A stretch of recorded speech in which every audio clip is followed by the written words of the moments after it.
Assalamualaikum warahmatullahi wabarakatuh.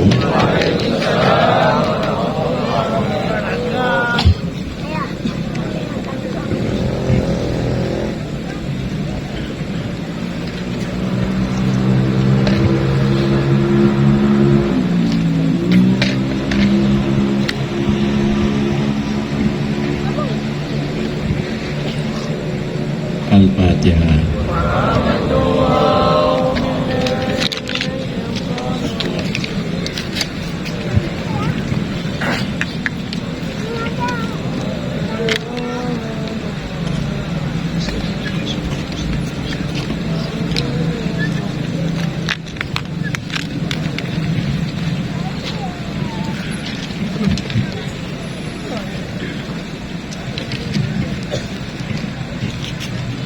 Pada malam yang berbahagia ini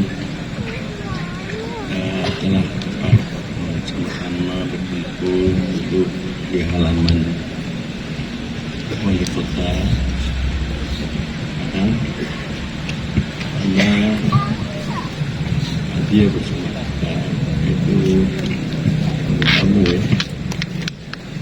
tangan mungkin tamu luar biasa, jarang dari Sumatera Barat. Dia bersama kita dari berbagai provinsi sampai dari Ternate ada, dan juga dari Bangka Belitung, dari Batam, dan juga dari Riau, Pekanbaru, dari seluruh Aceh, seluruh kabupaten di Aceh juga hadir. Mana kami datang ke Padang, rombongan dipimpin juga oleh Bapak Bupati Barat, juga Pak Jupri, untuk datang bersilaturahmi, yaitu menyambung hubungan yang baik antara Aceh dengan Minang yang telah digagas oleh pendahulu. Hadir sama kita mewakili dari Pak Gubernur dan juga mewakili wali kota, dan juga kepala dinas, Abah, dan juga pemerintah Sumatera Barat, dan buya-buya kita itu di antara lain Buya Haji Alaidin sebagai mursyid Tarekat Nasional di Kampar, dan juga buya-buya kita yang lain yang ada di sekitar kita ini. Para hadirin hadirat, bahwa saya adalah sebagai penggagas dari mengangkat ajaran ihsan dalam rukun agama yang ketiga, yaitu ajaran tasawuf dan kesucian.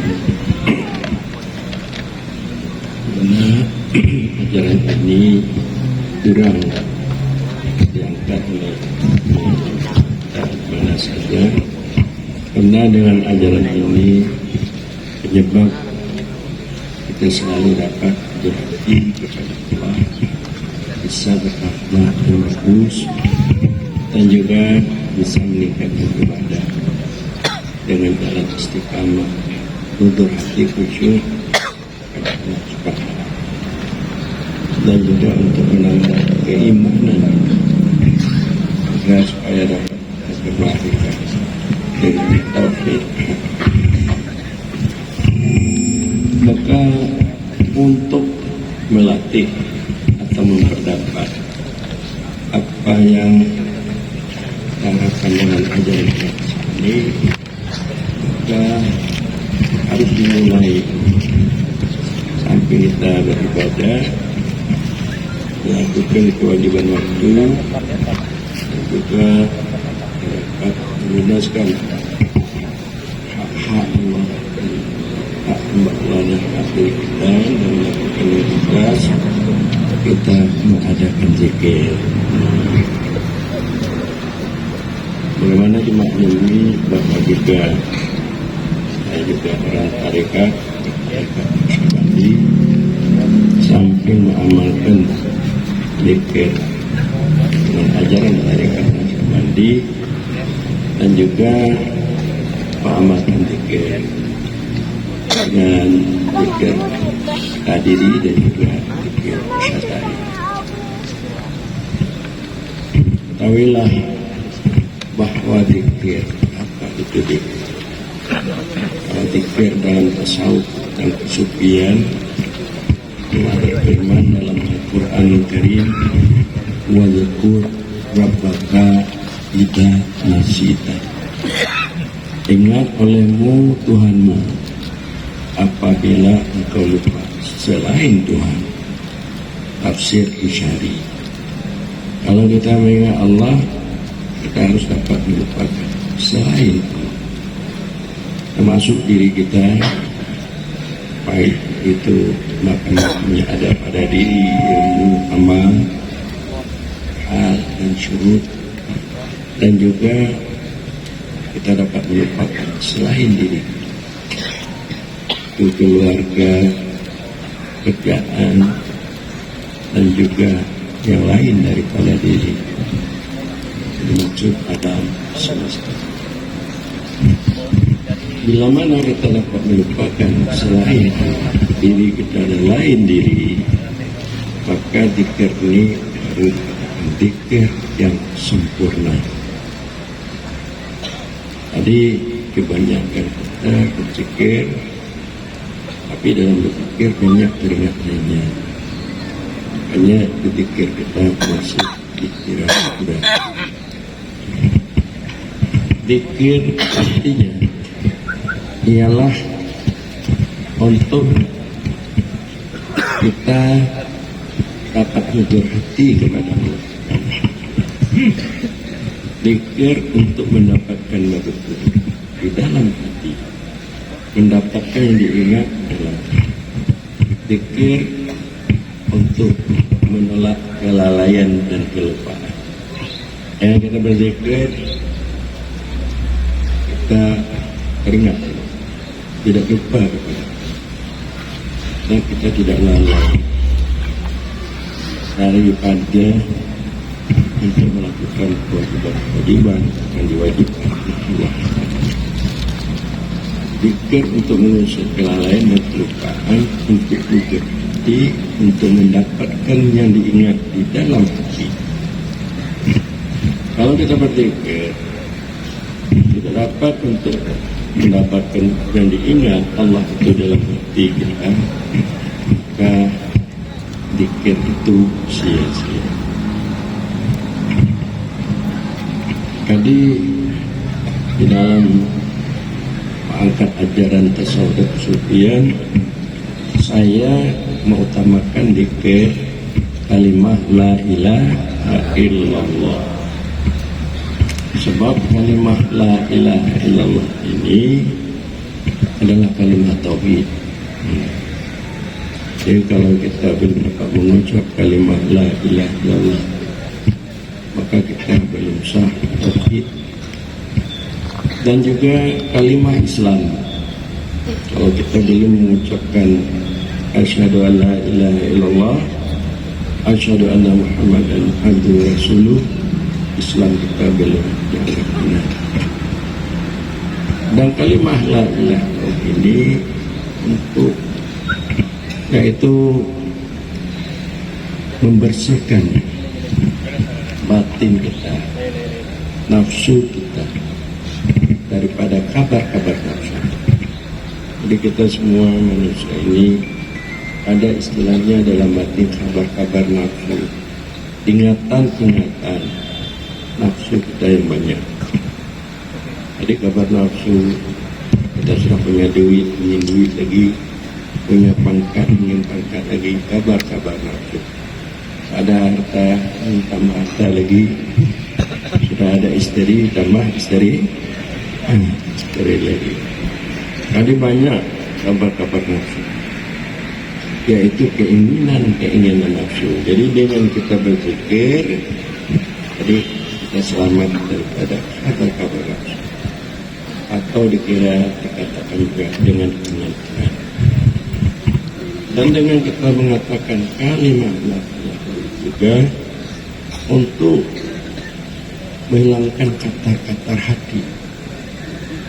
Kata-kata hati itu bagaimana corona ini, hati saya mati, ini bulan, bagaimana anak saya, jadi banyak sekali ingatan. Padahal mati itu tidak perlu untuk kita ingat ada bunda. Yang ingat yang bunda kita bagaimana ibadah, bagaimana taubat, bagaimana apa yang diperintahkan oleh Allah supaya kita laksanakan. Lalu inilah zikir kalimat la ilaha illallah. Kemudian zikir ini terbagi kepada 3 tingkatan zikir. Yang pertama adalah dikatakan di dalam ilmu ketasawufan zikir jali, zikir yang terucap oleh lidah, samping juga hati juga teringat kepada Allah, dikatakan zikir jali. Zikir jali ini termasuk di dalamnya salat, sembahyang. Sembahyang itu zikir jali. Kita baca Fatihah, ingat kepada Allah Subhanahu wa Ta'ala. Membaca Fatihah itu zikir. Dan juga kita membaca tasbih, subhanallah, alhamdulillah, la ilaha illallah, Allah akbar, itu zikir jali. Kita membaca Al-Quran, itu zikir jali. Kita berdoa, minta kepada Allah apa yang kita minta, berdoa, ucapan doa, itu dikatakan zikir jali. Zikir yang terucap oleh lidah, kita mengingat Allah dalam ucapan yang demikian. Dan yang kedua adalah zikir khafi, zikir yang tersembunyi. Tidak ada lagi sebutan lidah, cuma hati yang mengingat. Jadi kami orang tarekat Naqsyabandi ini sering yaitu memakai zikir khafi, menyebut Allah dalam hati kita. Setelah kita melihat tulisan kalimat, maknanya disebut dengan lidah hati, mengatakan Allah, zikir khafi. Dan juga zikir khafi untuk menolak kelalaian kelisuan, yaitu dengan bermurakabah. Zikir beriringan hati kita kepada janib hak sambil kita menantikan bantuan pertolongan darinya. Itu juga zikir. Beriringan hati kita kepada janib hak sambil kita menantikan bantuan. Kita menantikan bantuan dengan makna bantuan yang cepat, seperti jawab daripada orang yang kita panggil. Kita menantikan jawaban daripada orang yang kita panggil. Kita menantikan bantuan dari Allah. Kalau kita minta keringan hati kita kepada Allah, kita itu dikatakan mudah kabar. Dan juga dengan bermusyahadah, menyaksikan perbuatan Allah sifatnya setelah tajali di dalam batin kita kebesaran, kebagusannya, sehingga lupa lainnya. Itu dikatakan zikir hati. Jadi zikir hati ini dapat kita lakukan di mana-mana. Tidak payah pakai ucapan. Waktu kita berjalan, kita duduk, kita berbaring, kita mobil, kita berzikir dengan zikir hati. Dan ketiga, zikir hakiki. Ini zikir hakiki. Jadi zikir hakiki ini berarti tidak kita yang berzikir, Allah yang berzikir. Ketahuilah, sebelum kita diciptakan oleh Allah, Allah telah mengingat kita, telah berzikir, mengingat kita semua. Kalau tidak kita diingat oleh Allah, kita tidak diciptakan oleh Allah. Berarti Allah yang bersama, tidak hilang wujud kita di dalam wujud Allah yang berbeda. Jadi ini dikir lebih tinggi lagi pahalanya dan makamnya, dikir hakiki. Jadi untuk itu maka Anda dianjurkan berzikir dengan kalimat la ilaha illallah. Dalam kitab Hikam dikatakan zikir itu ada 4 martabat zikir. Satu adalah zikir ma'al ghaflah. Kita berzikir tapi hati kita lalai. Kita menyebut la ilaha illallah tapi hati kita kemana-mana. Kita salat sembahyang, kita membaca Fatihah tapi hati kita ke kantor, hati kita sawah, hati kita kedai. Bahwa padahal kita salah. Kita dalam masjid seolah-olah kita di kantor, kita dalam masjid seolah kita di kedai gitu. Jadi itu zikir ma'al ghaflah. Zikir ma'al ghaflah ini itu masih kita dikategorikan munafik. Makna munafik lain di luar, lain di dalam. Tapi alhamdulillah di Sumatera Barat ini tidak ada lagi yang munafik, tidak ada lagi. Berarti dia telah bisa salat dengan khusyuk, hujur hati kepada Allah. Tidak lagi keadaan dalam keadaan lalai. Ini dikatakan kalau kita bisa khusyuk, hujur hati kepada Allah, itu dikatakan zikir ma'al yaqtah. Berzikir mengingat Allah, hati kita sudah terbangun, yaqtah terbangun. Maknanya kita telah mulai terlihat keberadaan Allah, yakin adanya Allah. Kita menyebut Allah, memujinya, menyatakan sifatnya, menyebutkan apa-apa yang telah diciptakan, tanda kebesarannya. Jadi itu dikatakan zikir ma'al, sudah teringat Allah, sudah terlupakan yang lain, sudah bisa khusyuk berhati walaupun belum sempurna.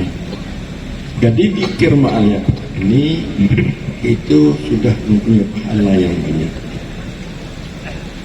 Sebab Al-Quran mengatakan qad aflahal mu'minun alladzina hum fi salatihim khashu'un. Sungguh menanglah orang yang beriman, mereka dalam keadaan mereka sembahyang, mereka khusyuk. Wailul lil musallin alladzina hum an salatihim sahun. Celakalah bagi orang sembahyang yang mereka dalam keadaan sembahyang dalam keadaan lalai. Jadi ini sudah bagus, sudah berpahala.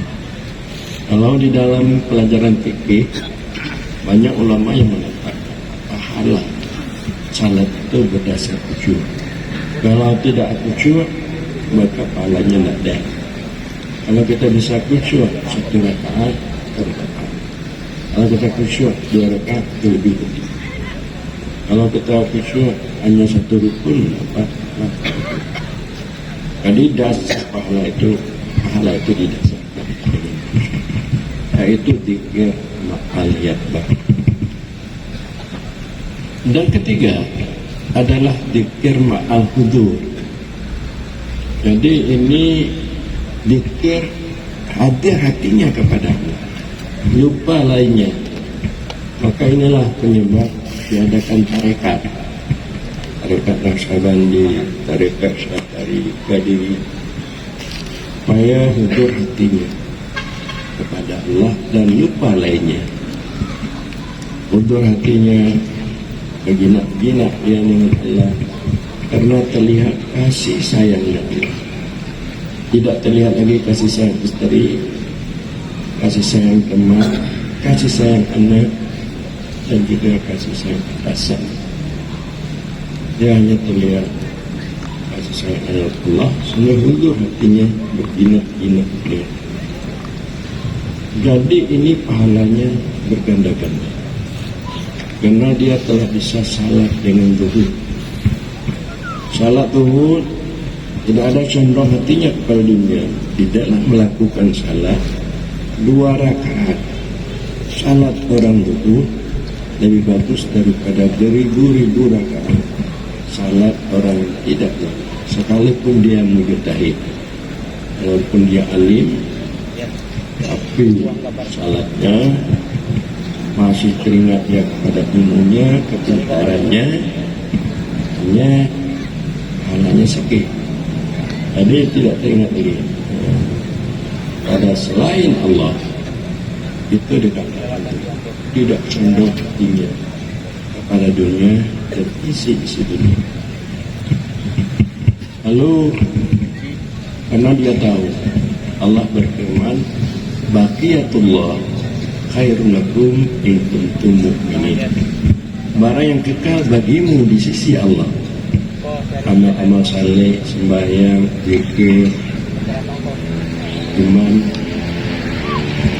keyakinan terhadap keberadaan Allah, iman yang kamil, itu lebih baik bagimu daripada dunia dan isi-isinya dunia.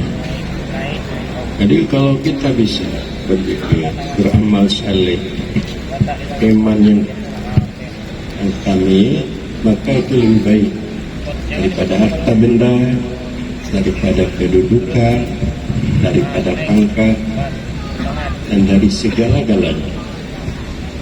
Jadi orang yang berzikir ma'al kubur, ini pahalanya sangat banyak. Zikir ma'al kubur itu zikir tarekat.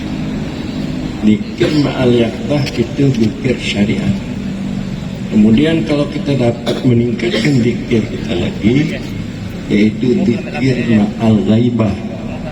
Kita berzikir, maka kita tidak terlihat pada diri kita dan alam semesta. Ini dikatakan zikir ma'al ghaibah. Itu dikatakan zikir orang sufi. Orang sufi ini maknanya orang selalu tidak berpisah-pisah dengan Allah, dengan pengertian dia hilang di dalam wujud Allah. Zikir sufi. Kalau Anda dapat melakukan zikir sufi, salat dengan salat sufi, Anda dapat pahala. Berarti Allah memberikan pembalasan pahala kepada orang yang dapat malam Lailatul Qadar. Orang yang dapat malam Lailatul Qadar dikatakan di dalam Al-Quran, Lailatul Qadar, Lailatul Qadri khairun min alfi syahrin. Lailatul Qadar itu lebih baik daripada 1000 bulan atau 83 tahun. Kita beribadat 83 tahun, pahalanya sama dengan kita dapat malam Lailatul Qadar. Jadi kalau Anda dapat berzikir ma'al ghaibah, akan diberikan pahala sama seperti pahala malam Lailatul Qadar.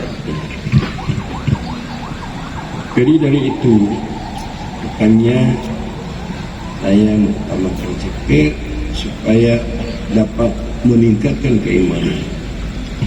Jangan lagi kita beriman menafik, tapi kita dapat beriman tingkat kepada awam, tingkat kepada kawas dan kawas. Banyak ulama-ulama tasawuf mengatakan, seperti Abdurrahman Al-Ahdari, ad-dzikru miftahu libabil hadarat. Zikir itu anak kunci pintu hadarat. Hadarat itu adalah satu tempat yang tidak ada pada tempat itu selain Allah. Maka dengan kita berzikir, hati kita sampai, ingatan kita pada tempat di mana pada tempat itu tidak ada selain Allah, yaitu hadarat kudus. Pada waktu itu kita dapat bersama Allah. Kalau kita tidak melihat diri kita pada tempat itu yang hanya Allah, barulah kita dapat bersama Allah. Maka marilah kita semua dengan betul-betul, karena betul-betul gitu bahwa bukan saja zikir itu dapat membersihkan batin kita daripada sifat-sifat yang jelek, zikir dapat untuk menolak bala. Di dalam agama, bala ini tertolak dengan 3 macam.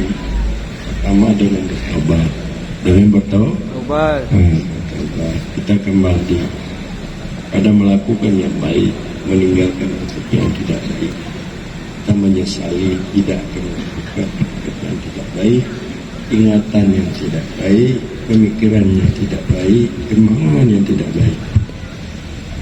Bertobat dengan mengucapkan istighfar. Jadi tobat ini 3 syarat. Pertama, menyesal dengan hati. 2, mengucapkan dengan lidah, mengatakan astagfirullah. Ketiga, itu melakukan tindakan dengan pekerjaan yang baik-baik. Tapi kalau kita mengucapkan saja dengan lidah tapi tidak menyesal, maka tobat berikutnya kita harus menyesal sambil kita mengucapkan astagfirullah, diminta ampun kepada Allah, dan juga anggota kita gunakan untuk yang baik-baik. Dia beristighfar, dia menyesal, tapi dia melakukan juga yang jelek-jelek, melakukan maksiat, meninggalkan salah, yang demikian itu tidak dikatakan tobat. Tadi kita bertobat, dan juga samping kita bertobat, kita berzikir, kita berdoa, maka insya Allah Allah akan memperkenankan bagaimana firman Allah di dalam Al-Quran yang Karim, wa idza sa'alaka ibadi anni fa inni qarib. Bila bertanya padamu wahai Muhammad oleh hamba-hambaku mengenai aku ini dekat. Allah itu tidak jauh kepada kita. Dengan pengertian Allah itu dekat kepada kita. Tapi Allah itu tidak bertempat pada kita, tapi dia dekat.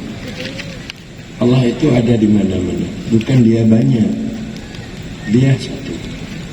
Dia tidak bertempat, tidak banyak, dan tidak ada semisal. Cuma kita meyakini bahwa Allah itu ada, Allah itu dekat. Dalam ayat lain, dekat Allah kepada kita, lebih dekat Allah kepada kita dari urat leher kita kepada kita. Nahnu aqrabu ilaihi min hablil warid. Kami lebih dekat kepada Allah daripada urat leher. Jadi wahai sahabat-sahabatku, kalau orang bertanya mengenai itu, bacakan itu. Astajibu, apa namanya? Aku perkenankan. Tujibu da'watad da'i, tujibu da'watad da'i. Aku perkenankan doa orang yang meminta berdoa. Karena aku dekat, aku perkenankan doa orang yang dekat. Tujibu da'watad da'i, idza da'ani. Kalau dia minta kepadaku, falyastajibu li wal yu'minu bi la'allahum yarshudun. Maka oleh karena itu perkenankanlah olehmu akanku. Karena Allah selalu menyuruh kita, ajibu da'i Allah, perkenankan olehmu seruan Allah. Dalam batin kita yang paling dalam tasawuf ada dikatakan khatar hakani, atau korekulisan yang dibahasakan kepada hak, kepada Allah. Katar hakan, pada saat kita ada katar hakan yang mendorong kita, yang menarik kita supaya kita kembali kepada hak. Untuk mendapatkan katar hakan ini kembali kepada akhirat dengan jalan patuh, ialah dengan nur asyar. Cahaya terlihat keberadaan Allah di dalam batin kita, sehingga kita dapat meninggalkan ingatan kepada lainnya, kepada dunia dan isi-isi dunia. Karena aman merasa tenang. Faya minubi, falyastajibuli, falyu'minubi, falyastajibuli. Perkenankanlah seruan. Saya sebenarnya sangat sayang padamu. Saya mendaki supaya kamu semua hamba-hambaku bersamaku, karena kamu sekalian adalah ciptaanku. Kita semua ciptaan siapa kita nih? Allah. Bukan ciptaan ayah kita. Bukan ciptaan ibu kita. Bukan ciptaan. Sedangkan ibu dan ayah kita selalu menginginkan kita dekat dengannya, karena kita adalah diusahakannya supaya ada ayah ibu berkeinginan supaya kita dekat dengan anak. Adakah yang sudah beranak ibu di sini belum? Bapak-bapak? Sudah ada anak? Apakah ada teringat kepada anak? Kalau di Jakarta, kapan dia pulang? Ya kan? Di Malaysia, kapan dia ini puasa sudah dekat? Ada teringat ibu? Ada. Ini sedangkan ayah ibu sekedar mengusahakan ada kita. Apalagi Allah yang menciptakan kita, yang mengadakan kita, yang memberi rezeki kepada kita, yang membantu keberadaan kita dalam kehidupan ini, sehingga kita sudah besar, sudah mempunyai kedudukan, pangkat, punya harta. Semuanya itu datang dari siapa? Allah. Maka Allah berkeinginan supaya kita dekat dengannya. Tapi hati kita tidak mau dekat dengannya. Dekat dengan dunia juga. Dekat dengan dunia. Dekat dengan pangkat. Dekat dengan kedudukan. Bapak Bupati ingin jadi gubernur, cuma yang tidak ada yang ingin gubernur Bupati Aceh Barat. Bupati Aceh Barat, dia tidak ingin jadi gubernur. Jadi sudah jadi gubernur, ingin lagi untuk jadi menteri, ya kan? Ada yang seperti itu. Padahal ini liang kubur sudah dekat, tapi ingin itu bertambah.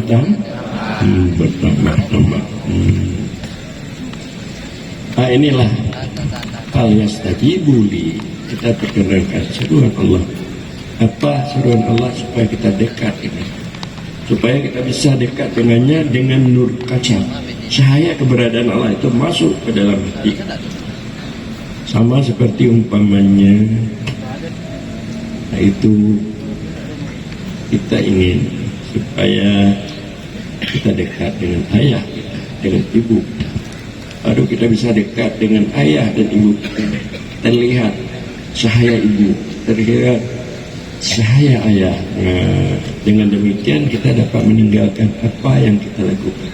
Kita bertemu dengan ibu, tapi sebelum nampak cahaya ayah, cahaya ibu, makanya kita walaupun dipanggil oleh ibu, kita bandel, kita bola sakit ini kumaha, anak bapak aku bersulah nganamo, tidak, karena masih dia terlihat cahaya pangkat kedudukannya, tidak teringat lagi ayah dan ibunya.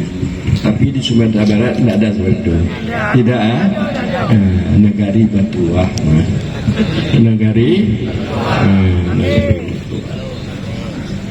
jadi oleh karena itu, supaya doa kita makbul, kita berdoa, maka harus kita melihat cahaya keberadaan Allah.